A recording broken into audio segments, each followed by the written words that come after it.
Ankleshwar GIDC વિસ્તારમાં ગત તારીખ 22 જૂન 2026ના રોજ બપોરના અરસામાં ફૂલનો વ્યવસાય કરતી એક મહિલાને અજાણ્યો પુરુષ અને મહિલા મળ્યા હતા. બંને ધાર્મિક વાતો કરી ખાસ વિધિ કરાવવાથી ધંધામાં પ્રગતિ થશે તેવી વાતો કરીને મહિલાનો વિશ્વાસ જીત્યો હતો. ત્યારબાદ વિધિના બહાને મહિલાએ પહેરેલા અંદાજે ₹63,000ના સોનાના દાગીના ઉતારાવી લઈ બંને આરોપીઓ ફરાર થઈ ગયા હતા. આ બનાવ અંગે અંકલેશ્વર જીઆઈડીસી પોલીસ મથકમાં ગુનો નોંધાયા બાદ પોલીસે તપાસનો ધમધમાટ શરૂ કર્યો હતો. તપાસ દરમિયાન surveillance, CCTV footage, human sources અને ટેકનિકલ સર્વેલન્સના આધારે આરોપીની ઓળખ કરવામાં આવી હતી. મળેલ બાતમીના આધારે પોલીસે બાલાસિનોર ખાતે દરોડા પાડી મહારાષ્ટ્ર માલેગાંવના વસીમ ગુલામશાહ શેખ, સલમા ઇકબાલ શેખ તથા બાલાસિનોરના દાગીના ખરીદનાર સોની દક્ષેશકુમાર મહેન્દ્રભાઈ શાહની ધરપકડ કરી હતી. ઝડપાયેલા આરોપીઓ પાસેથી સોનાનો દાણો, 2.9 ગ્રામની સોનાની રણી, એક મોબાઈલ ફોન અને એક મોટરસાઇકલ મળી કુલ ₹1,12,000નો મુદ્દામાલ કબજે કરવામાં આવ્યો છે. ઝડપાયેલા આરોપીઓ પૈકી વસીમ શેખ વિરુદ્ધ અગાઉ ભરૂચ, દાહોદ અને અંકલેશ્વર 3 અને સલમા શેખ વિરુદ્ધ અલગ અલગ જિલ્લાઓના પોલીસ મથકોમાં કુલ 9 ગુના નોંધાઈ ચૂક્યા છે. ત્યારે પોલીસે ત્રણેય વિરુદ્ધ કાયદેસરની કાર્યવાહી હાથ ધરી વધુ તપાસ શરૂ કરી છે.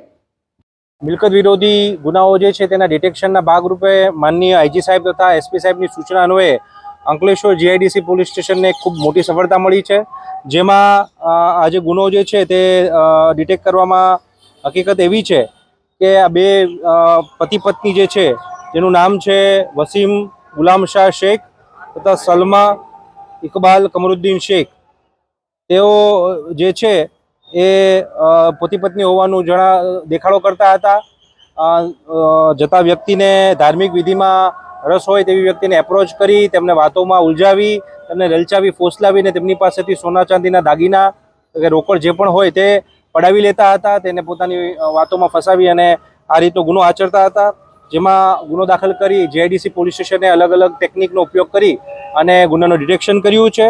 અને આ તમામ મુદ્દામાલ છે એ કબજે કરવામાં આવ્યો છે. જેમાં મુદ્દામાલ લેનાર દક્ષેશકુમાર મહેન્દ્રભાઈ શાહ કે જે સોની છે તેનું પણ, જે બાલાસિનોરના છે, તેને પણ આમાં આરોપી તરીકે લઈ અને આગળની કાયદેસરની કાર્યવાહી કરવામાં આવી છે. કુલ ₹1,12,000 જેટલો મુદ્દામાલ જે છે એ રિકવર કરવામાં આવ્યો છે.